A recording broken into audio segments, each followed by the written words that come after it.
Olá, seja muito bem-vindo. Hoje a gente vai mergulhar de cabeça num tema que, para muitos, é bem familiar, mas que talvez não seja tão bem compreendido assim: o jejum. E a proposta aqui é fazer uma análise que vai além de só informar. A ideia é libertar, é nos levar da sombra de um antigo ritual para a realidade de um relacionamento vivo. E para começar essa jornada, a gente parte de uma pergunta que talvez incomode um pouco.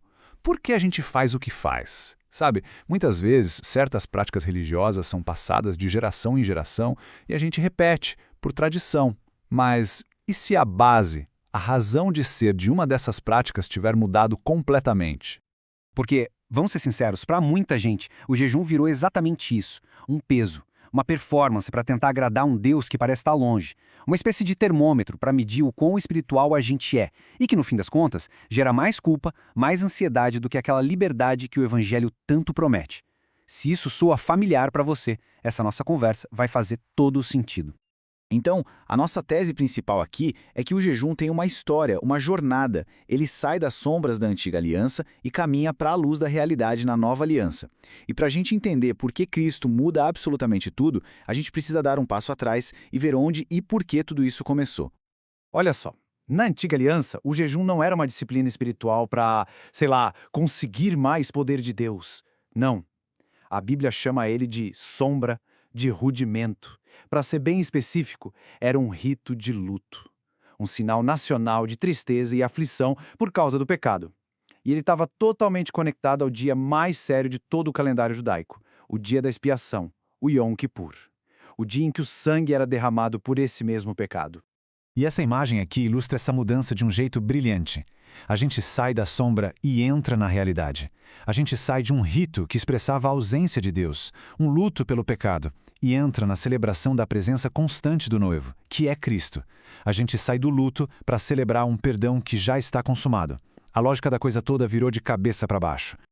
Tá, mas quando exatamente aconteceu essa virada de chave? Onde foi o ponto de virada? A resposta está bem no coração da nossa fé, a cruz. A cruz não foi só um evento histórico, foi o cumprimento que colocou um ponto final em todo aquele sistema de rituais. E o nosso argumento se baseia em algumas premissas. A primeira é essa: a morte de Cristo na cruz foi o último, o definitivo, o grande Yom Kippur. Tudo que aquele dia de sacrifício anual apontava foi realizado, de uma vez por todas, em Jesus.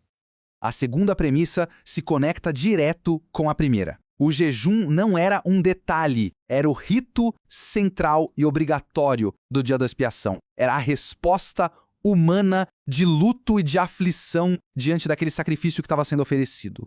Então, o ponto crucial, a conclusão lógica disso tudo é a seguinte: se a cruz foi o último dia da expiação, e se o jejum era a parte central daquele dia, então o jejum, como um rito ligado à expiação de pecados, foi simbolicamente crucificado junto com Cristo.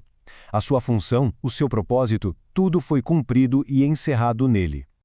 O próprio Jesus deu essa dica, né? Ele disse que os convidados de um casamento não jejuam enquanto o noivo está com eles. E qual é a grande promessa da nova aliança? Que o noivo, Cristo, vive em nós pelo Espírito Santo. Então, continuar praticando um rito de luto e de ausência simplesmente não faz mais sentido teológico. É como estar de luto em plena festa de casamento. O noivo está aqui.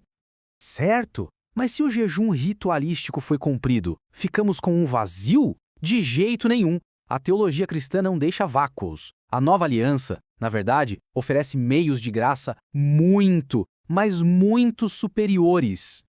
E o mais incrível é que o profeta Isaías, lá no Antigo Testamento, já apontava para isso. Ele disse que o jejum que Deus realmente escolheu nunca foi sobre deixar de comer para ter algum ganho pessoal. Sempre foi sobre praticar a justiça, a misericórdia. O foco de Deus é e sempre foi o próximo. A ideia central é essa, e é poderosa. O verdadeiro jejum, o da nova aliança, não é medido por um estômago vazio, mas sim por um coração que está tão cheio de amor que transborda em serviço e justiça para as outras pessoas. E as ferramentas para a gente crescer nisso são simples, diretas. Primeiro, mergulhar na palavra, que é o verdadeiro alimento da nossa alma. E segundo, a oração contínua, que nada mais é do que a comunhão constante com Deus que nunca está ausente. A gente não precisa mais de rituais para se aproximar dele. O acesso agora é direto. Agora, eu sei o que pode estar passando pela sua cabeça. Tá, mas e aqueles versículos que falam de jejum no Novo Testamento? Para essa análise ser completa, a gente precisa olhar para eles. Vamos analisar os argumentos mais comuns. Vamos passar por 4 pontos principais. O famoso jejum de Jesus de 40 dias, as vezes que o jejum aparece no livro de Atos, o que a gente chama de silêncio eloquente das cartas dos apóstolos e uma nota técnica bem importante no Evangelho de Marcos. Primeiro, o jejum de Jesus. Não, ele não foi um modelo de como buscar poder espiritual. Foi um ato messiânico, único. Ele, como o último Adão, venceu pela fome onde o primeiro Adão falhou na fartura. E um detalhe crucial, Jesus jejuou a partir da plenitude do Espírito que ele tinha acabado de receber no batismo. Ele não jejuou para alcançar essa plenitude. E o jejum em Atos? A gente lê lá que eles jejuavam. Sim, mas o livro de Atos é uma narrativa histórica. Ele descreve uma igreja que estava em transição, saindo do judaísmo.